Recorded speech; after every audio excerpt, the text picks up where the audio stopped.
네, 안녕하세요. 코스모스 세계사입니다. 오늘은 드디어 인류 역사에서 가장 눈부신 순간이죠. 문명의 탄생을 알린 메소포타미아 문명에 대해 함께 알아보는 시간을 갖겠습니다.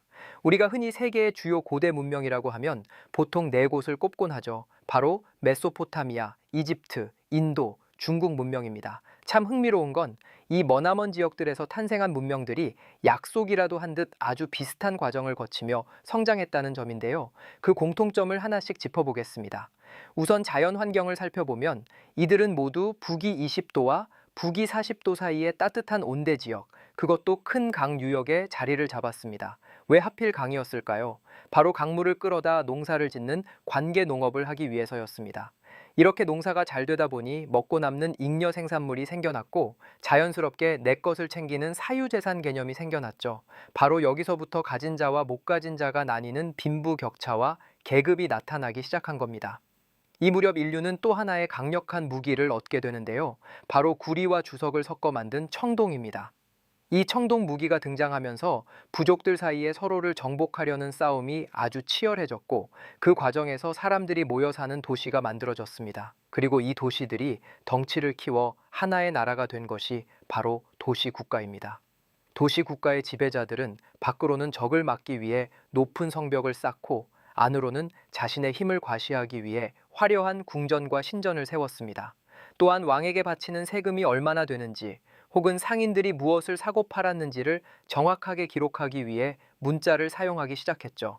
그래서 오늘날 역사를 연구하는 분들은 계급의 발생, 청동기 사용, 도시국가 등장, 그리고 문자 사용이라는 네 가지 흔적이 보일 때, 이곳에서 비로소 공식적인 문명이 시작되었구나 라고 인정을 해줍니다. 자, 문명이 어떻게 탄생하는지 이제 감이 좀 오시죠? 그렇다면 오늘은 인류 최초의 문명, 메소포타미아 문명에 대해서 알아보겠습니다. 우선 메소포타미아가 어디에 붙어 있는지부터 지도로 한번 확인해 볼게요. 지도에서 아라비아 반도 위쪽을 보면 해발 3,000m가 넘는 험준한 산들이 병풍처럼 둘러싸고 있는 아주 거친 지역이 보일 겁니다. 이곳을 아나톨리아 고원이라고 부르는데요. 그런데 여기서 아주 재밌는 점이 하나 있습니다. 서쪽 지중해에서 불어오는 습한 바람 덕분에 이 높은 산간 지역에 비가 정말 엄청나게 내린다는 거예요. 이렇게 산에 쏟아진 빗물들은 과연 어디로 갈까요? 당연히 낮은 곳으로 흐르겠죠. 산줄기를 타고 세차게 내려온 물줄기들은 두 개의 커다란 강을 만듭니다. 바로 유프라테스 강과 티그리스 강이에요. 이 강들은 굽이굽이 흘러내려가 페르시아만으로 빠져나가게 됩니다. 사람들은 이 두 강 사이에 있는 땅을 메소포타미아라고 불렀는데요. 고대 그리스어로 메소는 사이라는 뜻이고 포탐은 강이라는 뜻이에요. 여기에 무엇의 땅이라는 전미사를 붙여서 이름 그 자체가 두 강 사이의 땅이라는 의미를 담고 있는 거랍니다. 참고로 불가리아, 인도네시아, 오스트레일리아, 러시아와 같이 이름 끝에 이하가 붙은 나라들이 정말 많죠. 다 같은 원리라고 보시면 됩니다. 다시 본론으로 돌아와서 지난 시간에 우리가 오늘날 주식으로 삼는 곡물들이나 가축들의 조상이 특정 지역에 몰려 있었다고 말씀드렸죠. 그곳이 바로 이곳 아나톨리아 고원이었습니다. 계곡 주변으로 넓은 풀밭이 펼쳐져 있어서 야생 염소나 양, 소, 돼지 같은 동물들이 살기에 딱 좋았거든요. 그뿐만이 아니에요. 야생 밀과 보리가 저절로 자라고 사과나 포도 같은 과일도 풍부했죠. 인류가 처음 정착해서 마을을 이루기에 이보다 더 완벽한 곳이 있었을까 싶을 정도예요. 실제로 이들은 거대 문명이 본격적으로 발생하기 훨씬 전부터 대규모 마을을 이루며 살고 있었습니다. 그 시대를 대표하는 아주 오래된 농경 마을 유적이 바로 튀르키예 남부에 위치한 차탈휘위크입니다. 지금 보시는 모습은 유적 발굴을 바탕으로 당시 마을을 복원한 이미지인데요. 차탈휘위크는 기원전 7500년 무렵부터 약 2000년 동안 사람들이 정착해서 농사를 짓고 살았던 곳이에요. 처음 몇 가구가 되지 않던 시절에는 신석기 시대 특유의 평등사회가 유지되었을 겁니다. 자, 그런데 인구가 수천 명이 넘는 큰 마을이 되면서 상황은 완전히 달라지게 됩니다. 사람이 많아지니 자연스럽게 다툼도 늘어났는데 만약 이때 가뭄이라도 한 번 들면 어떻게 됐을까요? 네, 맞습니다.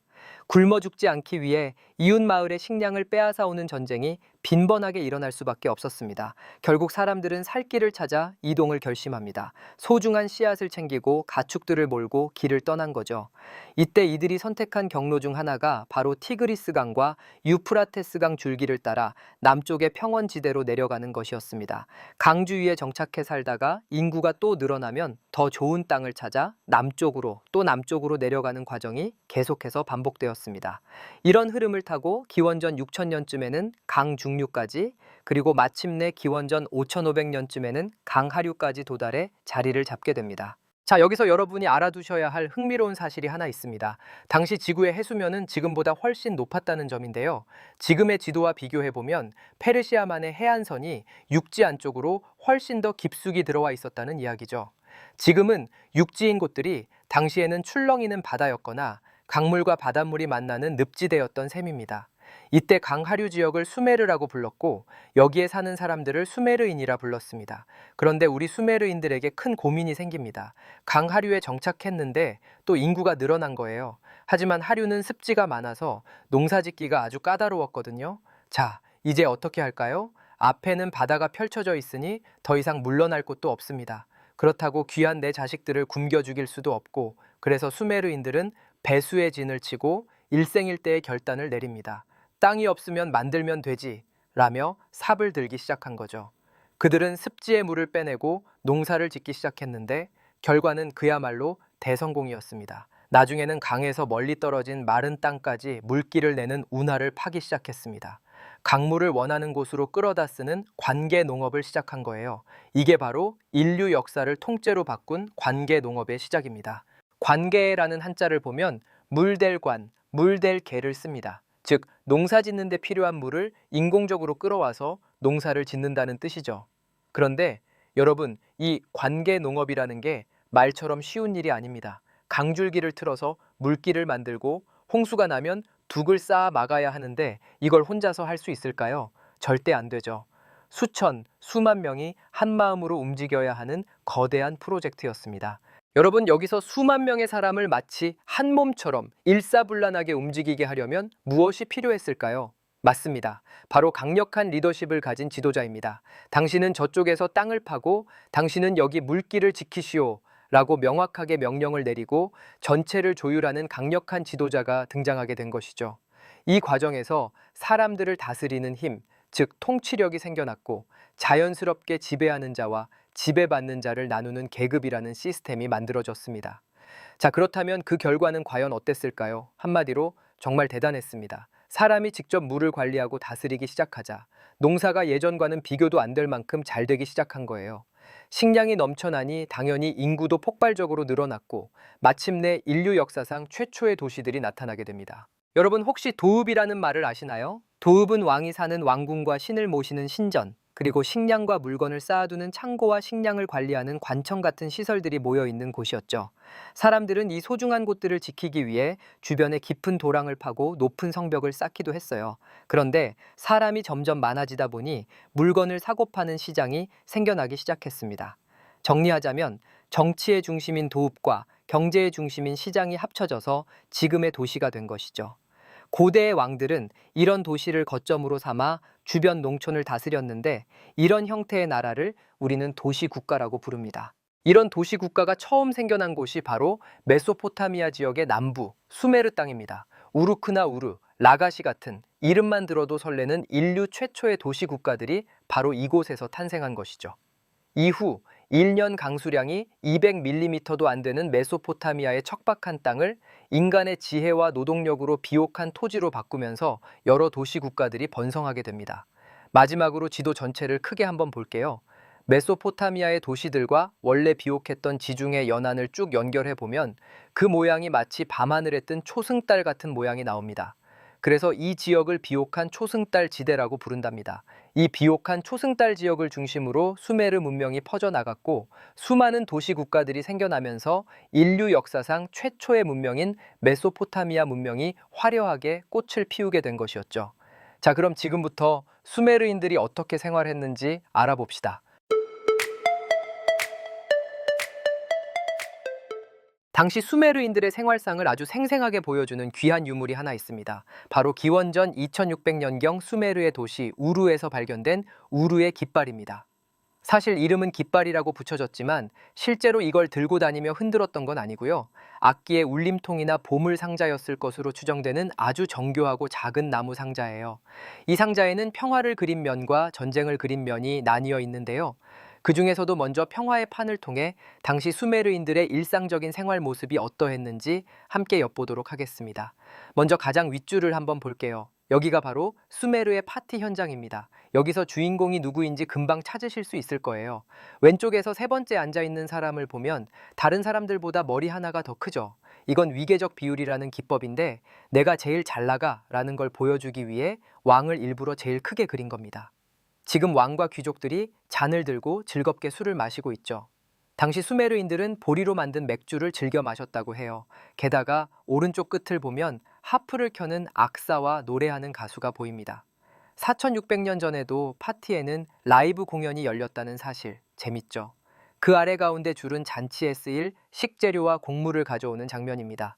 양, 염소, 소, 그리고 물고기까지 아주 다양한 메뉴들이 줄을 지어 이동하고 있어요. 수메르는 강 하류의 늪지대와 평야가 만나는 곳이라 농사뿐만 아니라 목축과 낚시도 아주 활발했거든요. 오늘날로 치면 파티장에 출장 뷔페 트럭들이 줄지어 들어오고 있는 모습이라고 보시면 됩니다. 가장 아랫줄에는 무거운 짐을 지거나 나귀를 끌고 가는 사람들이 보입니다. 이들은 화려한 잔치를 열 수 있도록 밑바닥에서 문명을 지탱하는 노동자 계급이에요. 당시의 계급이 완전히 분화된 것을 알 수 있습니다. 지금은 계급이 없어졌다고 해도 부유층, 중산층, 빈민층으로 나눠지는 현대의 모습과 판박이죠. 다음으로 수메르 전사들의 서슬퍼런 기계가 느껴지는 전쟁의 판을 함께 살펴볼게요. 먼저 맨 아랫줄을 보면 인류 최초로 바퀴를 발명한 수메르 문명이 왜 당대 최강이었는지 알 수 있는 장면입니다. 바로 인류 최초의 전차 부대가 등장하거든요. 4마리 나귀가 끄는 전차가 보이시죠? 자세히 보면 왼쪽에서 오른쪽으로 갈수록 나귀가 점점 빨리 달립니다. 처음엔 걷다가 나중엔 앞다리를 번쩍 들고 질주하죠. 여기서 전차 주변을 한번 봐주세요. 쓰러진 적군들이 처참하게 짓밟히고 있습니다. 남들 걸어 다닐 때 혼자 시속 20km로 돌진하니 보병들은 낙엽처럼 쓸려 나갔겠죠.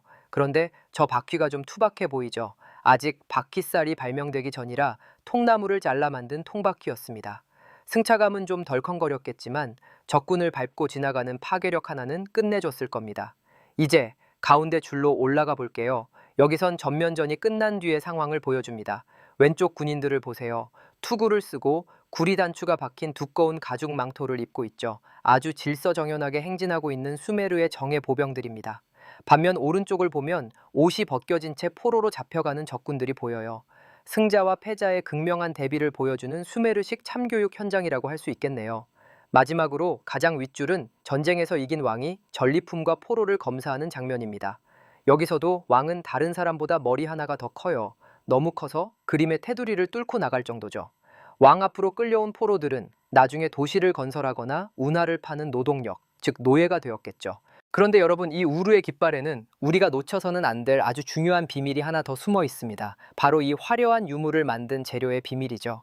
판의 배경을 채우고 있는 저 영롱하고 깊은 파란색 돌이 보이시나요? 이건 청금석으로 라피스 라줄리라고 불리는 아주 귀한 보석입니다. 그런데 놀라운 사실은 이 보석이 수메르 땅에서는 눈을 씻고 찾아봐도 나지 않는다는 거예요. 무려 수천 킬로미터나 떨어진 아프가니스탄 지역에서 건너온 것이죠. 이게 무엇을 의미할까요? 당시 수메르인들이 우리가 나중에 공부하게 될 인도 문명과도 아주 활발하게 교류했다는 확실한 증거입니다. 수천 년 전인데도 벌써 글로벌한 무역 네트워크가 형성되어 있었던 거죠. 이런 먼 거리 무역을 더 빠르고 효율적으로 하기 위해 수메르인들이 세계 최초로 배의 돛을 발명했다는 사실도 참고로 기억해 두세요. 여기서 슬쩍 상식 하나 더 얹어볼게요. 이 영롱한 푸른빛의 청금석은 수메르에서만 귀하게 대접받은 게 아니에요. 나중에 이집트 투탕카멘의 황금 마스크 눈가에도 쓰였고 바빌론의 상징인 이슈타르의 문을 장식할 때도 화려하게 사용되었습니다. 심지어 근대 유럽의 유화 그림에서 가장 비싸고 귀했던 파란색 물감, 즉 울트라마린을 만들 때도 이 돌을 갈아서 썼다고 하니 시대를 불문하고 사랑받은 보석이었던 셈이죠. 자, 다시 본론으로 들어와서 메소포타미아는 사방이 뻥 뚫린 평원지대라 외부의 적이 쳐들어오기가 너무 쉬웠습니다. 자그로스 산맥 고원에 사는 산악 민족들이 보기에는 메소포타미아 지역이 두 강 사이에 낀 거대한 샌드위치처럼 보였을 겁니다. 그래서 수시로 쳐들어와서 한 입만 한 입만을 외쳤던 것이죠. 이렇게 메소포타미아 지역은 사방이 뻥 뚫린 지형으로 인해 전쟁이 끊이지 않았습니다. 자, 그런데 전쟁보다 더 무서운 게 있었습니다. 바로 홍수였습니다. 티그리스 강과 유프라테스 강은 유독 홍수가 잦았는데요. 강 상류인 험한 산악지대에 비가 내리면 물이 엄청난 속도로 쏟아져 내려오는데 평평한 하류에 도착하면 물줄기가 갑자기 느려집니다. 이게 왜 문제냐면 속도가 느려지면 상류에서 실려온 흙이 강 바닥에 계속 쌓이게 돼요. 결국 강바닥이 높아져 물길이 막히고 갑자기 불어난 물이 둑을 넘어 마을과 정성껏 일군 논밭을 순식간에 휩쓸어 버리는 거죠.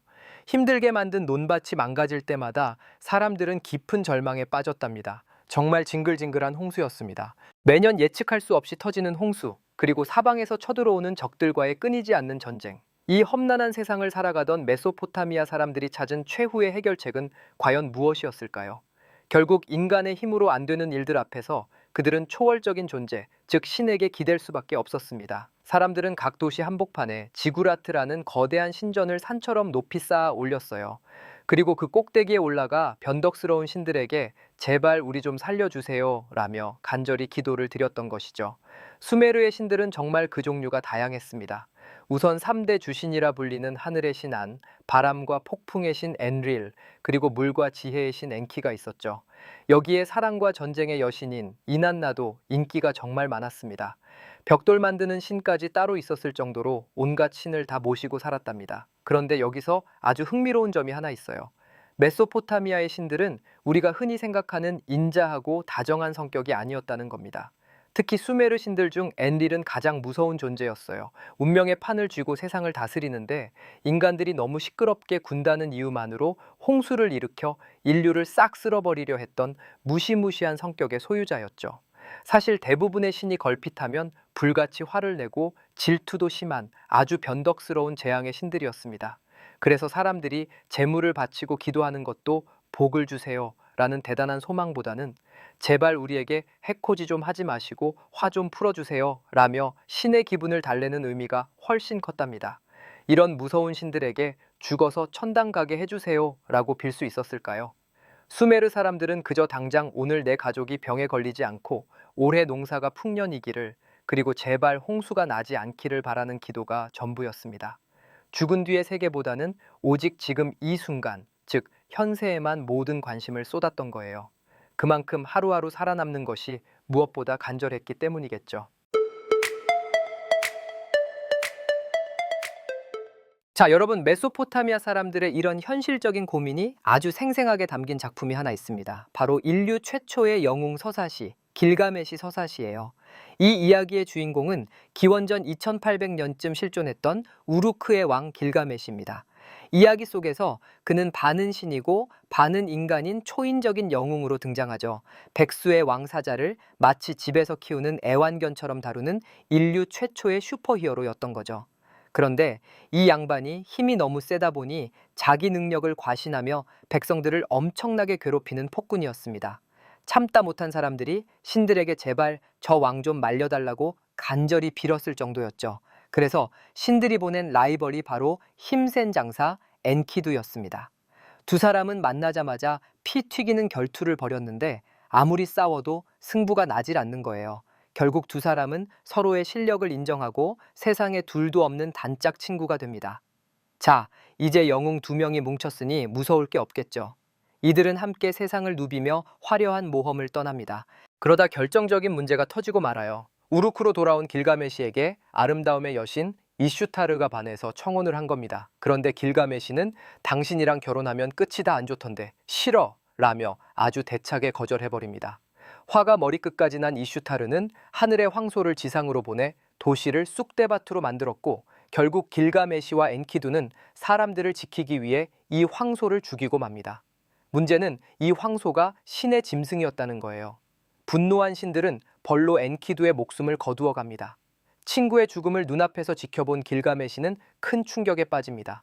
아무리 강한 영웅이라도 결국은 죽는구나. 나도 언젠간 저렇게 되겠지. 라는 공포가 밀려온 것이죠. 결국 길가메시는 영원히 사는 법을 알아내기 위해 머나먼 여행을 떠납니다. 그리고 마침내 대홍수에서 살아남아 영생을 얻은 우트나피시팀을 만나게 돼요. 우여곡절 끝에 늙지 않는 불로초가 있는 곳을 알아내 손에 넣는 데 성공하죠. 하지만 허무하게도 길가메시가 목욕하는 사이 지나가던 뱀이 그 불로초를 꿀꺽 삼켜버리고 맙니다. 결국 길가메시는 빈손으로 돌아와 인간은 언젠가 죽을 수밖에 없다는 운명을 담담히 받아들이게 됩니다. 또 이 길가메시 서사시에는 현실 세계를 중시하라는 한 여인의 충고가 실려 있기도 합니다. 길가메시여, 당신은 영원한 생명을 찾을 수 없어요. 신이 인간을 만들 때 죽음도 함께 붙여주었거든요. 대신 생명은 남겨두었으니 좋은 음식으로 배를 채우고 밤낮으로 춤추며 지금 이 순간을 즐기세요. 라고 말이죠. 이렇게 수메르인들은 죽은 뒤의 세계보다 지금 살고 있는 현세를 훨씬 중요하게 생각했다는 점 꼭 기억해 두시고요. 이제 이렇게 현실의 진심이었던 수메르인들이 남긴 놀라운 발명품들을 하나씩 살펴볼게요. 여러분, 수메르 사람들이 힘들 때마다 그저 신전에서 빌기만 했을까요? 아닙니다. 이들은 아주 현실적인 해결책을 찾기 위해서도 엄청나게 노력했는데요. 그 빛나는 결과물 중 하나가 바로 세계 최초의 달력입니다. 당시 고대인들에게 달력은 단순한 기록이 아니라 생존 그 자체였습니다. 언제 씨를 뿌려야 할지, 또 언제쯤 그 무서운 홍수가 닥칠지 미리 알아야 농사를 망치지 않으니까요. 그래서 밤마다 하늘을 관찰하던 사제들이 모양이 바뀌는 달을 보고 한 달과 1년의 주기를 찾아낸 것이죠. 달을 기준으로 만들었다고 해서 이것을 태음력, 줄여서 음력이라고 부릅니다. 그런데 여기서 재미있는 질문을 하나 던져볼까요? 다음 시간에 배울 이집트 문명은 태양을 중심으로 한 태양력을 썼는데 왜 수메르인들은 굳이 달을 선택했을까요? 그 비밀은 바로 신들의 서열에 있습니다. 앞서 본 수메르의 신들을 보면 홍수를 만드는 엔릴의 아들이 바로 달의 신 나나이고요. 그 나나의 아들이 태양의 신 우투입니다. 즉 태양이 달의 아들인 셈이죠. 밤이 낮보다 먼저라고 생각했던 수메르인들의 독특한 세계관이 여기서 엿보입니다. 수메르인들은 이 태음력을 활용해 신들에게 제사를 지낼 날짜를 정하고 언제 씨를 뿌려야 할지 농사 시기를 결정했던 것이죠. 그런데 여기서 수메르인들의 천재성이 한 번 더 폭발합니다. 바로 그들만의 전매 특허인 60진법입니다. 우리에게는 10단위로 숫자가 올라가는 10진법이 익숙하지만 수메르인들은 60을 한 묶음으로 하는 계산법을 사용했어요. 이 60진법이 달의 주기를 관찰하는 지혜와 만나면서 놀라운 결과물을 만들어냅니다. 바로 오늘날 우리가 쓰는 시간과 각도의 개념이 완성된 것이죠. 1시간을 60분으로 1분을 60초로 나누고 원을 360도로 계산하는 이 방식이 무려 수천 년 전 수메르 땅에서 시작된 것입니다. 결국 수메르인들은 하늘의 달을 보며 시간을 읽었고 60이라는 숫자를 통해 세상을 정교하게 나누었습니다. 이들이 만든 시간의 틀 속에서 우리도 여전히 살아가고 있는 셈입니다. 마지막으로 우리가 이 모든 사실을 어떻게 알 수 있었을까요? 바로 수메르인이 발명한 인류 최초의 문자인 쐐기 문자 덕분이죠. 이 문자는 종이가 아니라 말랑말랑한 점토판에 날카로운 갈대 끝으로 꾹꾹 눌러서 썼어요. 그 모양이 마치 쐐기처럼 뾰족해서 쐐기 문자라는 이름이 붙었죠. 여러분, 인류 역사상 이름이 기록된 최초의 인물이 누군지 아세요? 위대한 정복자나 신비로운 예언자가 아니었어요. 놀랍게도 맥주 양조장 창고지기 혹은 회계사였던 쿠심이라는 평범한 직장인이었죠. 쿠심은 인류 최초의 서사시를 쓴 작가가 아니라 인류 최초의 영수정에 서명을 남긴 양조장 격리부장님이었던 셈입니다. 이 볼이 내가 다 확인했음, 도장 꽝 하고 자기 이름을 남긴 거죠. 수메르인들은 이렇게 창고의 물건을 기록하는 것부터 시작해서 신화, 법률, 의학 지식까지 아주 꼼꼼하게 다 적어두었습니다. 이 기록광들이 아니었다면 우리는 수메르의 찬란한 역사를 영영 모를 뻔했겠죠. 이렇게 우리 인류는 문자 기록이 없는 선사시대에서 문자로 기록하는 역사시대로 드디어 접어든 것이죠. 자, 이렇게 수메르인이 남긴 위대한 유산들을 살펴보았는데요. 이런 수메르 문명이 주변으로 널리 퍼지면서 메소포타미아 일대의 도시들은 이제 아주 비슷한 문화를 공유하게 되었습니다. 집집마다 수메르의 쐐기 문자를 사용하고 도시에 커다란 신전을 지어 수메르 신들에게 제사를 지내는 모습이 어디서나 보였죠. 이렇게 우후죽순 생겨난 메소포타미아의 도시 국가들을 하나로 묶어 최초로 통일한 제국이 드디어 나타납니다. 바로 아카드 제국입니다. 메소포타미아의 도시들은 각각 자기네를 지켜주는 수호신이 따로 있었지만 기본적으로 신들 중 최고의 신은 태양신의 할아버지이자 달의 신의 아버지였던 엔릴이었어요. 마치 그리스 신화의 제우스 같은 존재죠. 엔릴을 모시는 도시가 바로 니푸르였는데요. 그래서 니푸르는 수많은 도시 중에서도 아주 특별한 대우를 받았습니다. 당시 사람들은 니푸르를 지배하는 자가 곧 메소포타미아의 진짜 지배자다라고 생각했을 정도였죠. 원래 이 니푸르는 우리가 잘 아는 우르크의 영향력 아래에 있었습니다. 그런데 기원전 2350년 무렵 큰 변화가 생깁니다. 북쪽에서 아카드라는 도시 국가가 무서운 기세로 밀고 내려오더니 마침내 이 상징적인 도시 니푸르를 손에 넣은 것이죠. 이제 메소포타미아의 주인이 바뀐 겁니다. 여기서 아주 흥미로운 점은 아카드 사람들은 기존의 수메르인들과는 뿌리가 완전히 달랐다는 사실입니다. 언어조차 세머라는 전혀 다른 말을 사용했거든요. 하지만 그들은 수메르의 발달한 문화를 배척하지 않고 그대로 받아들였습니다. 쐐기 문자를 사용하고 수메르 신화를 믿었기 때문에 겉으로 보기에는 사실상 수메르와 한 식구나 다름없어 보였죠. 드디어 기원전 2334년 아카드의 전설적인 영웅 사르곤 왕이 등장합니다. 그는 흩어져 있던 수메르의 도시들을 완전히 정복하고 인류 역사상 최초로 메소포타미아 전체를 하나로 통일했습니다. 그러고는 스스로를 수메르와 아카드의 정당한 왕이라 선포하며 거대한 아카드 제국을 세웠죠. 이 제국의 영토는 유프라테스 강과 티그리스 강 상류는 물론 저 멀리 지중해 해안까지 뻗어나가는 어마어마한 규모였습니다. 하지만 호기롭게 출발한 이 제국에도 치명적인 문제가 있었습니다. 힘으로 땅을 넓히는 데는 성공했지만 이 넓은 영토를 효율적으로 다스릴 도로나 법, 그리고 체계적인 행정 시스템이 아직은 너무나 엉성했거든요.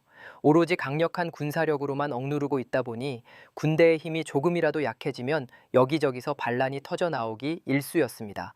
결국 인류 최초의 통일 제국이었던 아카드 제국은 통일을 이룬 지 불과 180년 만에 역사 속으로 사라지고 맙니다. 그 뒤로 메소포타미아는 다시 춘추전국 시대처럼 치열한 경쟁이 벌어지는 시대로 접어듭니다. 이 혼란 속에서 서서히 힘을 키워 주인공으로 등장하는 도시가 있으니 그 이름도 유명한 바빌론입니다. 기원전 1800년 무렵 메소포타미아 중부의 작은 도시였던 바빌론은 함무라비 왕이 등장하면서 최고의 전성기를 맞이합니다.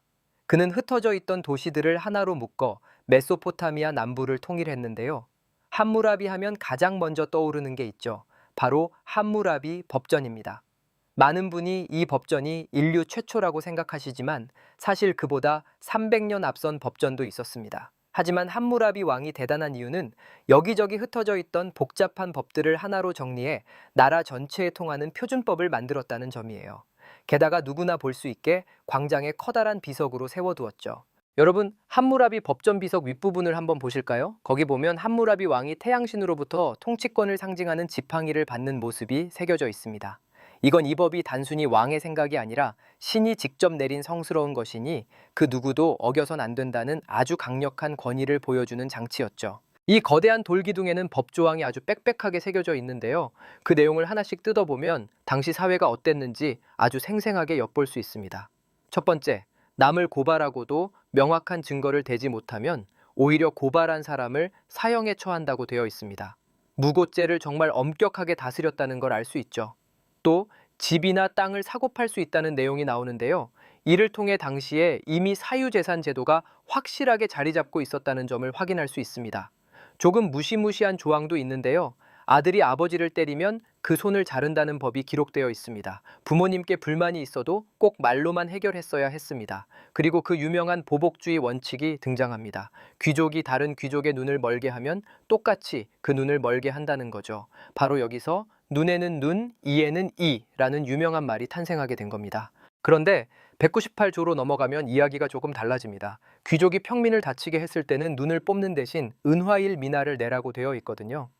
여기서 우리는 당시 화폐가 사용되었다는 사실과 함께 신분에 따라 처벌이 달라지는 철저한 계급 사회였다는 걸 알 수 있습니다. 물론 신분에 따라 처벌이 다르면 너무 불공평한 거 아니냐고 생각하실 수도 있습니다. 하지만 당시 관점으로 보면 이건 나름의 중요한 보호 장치였어요. 법이 없던 시절엔 권력자들이 기분 내키는 대로 사람을 죽여도 막을 방법이 없었지만 이제는 반드시 국가가 정한 법에 따라서만 처벌해야 했습니다. 무분별한 개인의 폭력을 국가 시스템 안으로 끌어들인 획기적인 변화였던 셈입니다. 하지만 역사가 늘 그렇듯 영원한 제국은 없는 법이죠. 함무라비 왕이 죽고 국력이 약해진 틈을 타서 아나톨리아 고원에서 철기로 무장한 히타이트 세력이 밀고 내려옵니다. 기원전 1595년 이들은 우리는 강력한 철검인데 너희는 아직 청동기냐 라며 제국을 약탈하고는 유유히 돌아갔습니다. 이들이 바로 세계 최초로 철기를 사용한 히타이트 민족이었죠. 이후 바빌론은 여러 이민족의 지배를 받으며 긴 잠에 빠지게 됩니다. 그러다 약 1000년이라는 시간이 흐른 뒤 그 유명한 공중 정원과 화려한 이슈타르의 문으로 잘 알려진 신바빌로니아로 다시 한번 화려하게 부활하게 되죠. 자, 이렇게 메소포타미아 문명의 탄생부터 함무라비 왕의 법정까지 쭉 살펴봤습니다. 오늘 강의는 여기까지고요. 마지막으로 시험에 나오는 중요한 내용들만 콕콕 집어 정리해드리고 마치겠습니다. 자, 무조건 시험에 나오는 핵심 키워드 정리해 보겠습니다. 메소포타미아는 티그리스 강과 유프라테스 강이라는 두 줄기 큰 강 사이의 땅이었죠. 바로 그 유명한 비옥한 초승달 지대에 자리를 잡았습니다. 기원전 3500년 무렵 수메르인들이 우르나 라가시 같은 수많은 도시 국가들을 세우기 시작했는데요. 각 도시의 중심에는 신을 모시는 거대한 제단인 지구라트가 우뚝 솟아 있었습니다. 사람들은 이 지구라트를 중심으로 신을 섬기며 사회를 일구어 나갔던 것이죠.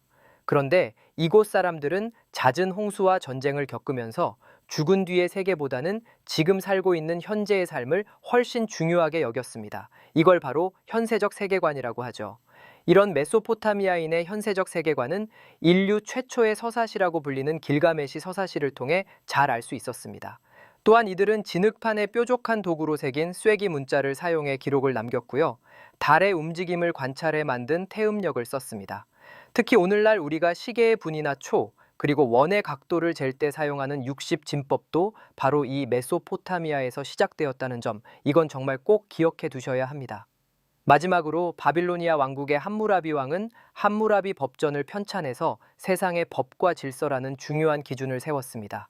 눈에는 눈, 이에는 이로 갚는 보복주의 원칙이나 계급에 따른 차별은 있었지만 국가가 정해진 법에 따라 백성들을 다스리기 시작했다는 점에서 인류 역사에 아주 큰 획을 그은 사건이었죠.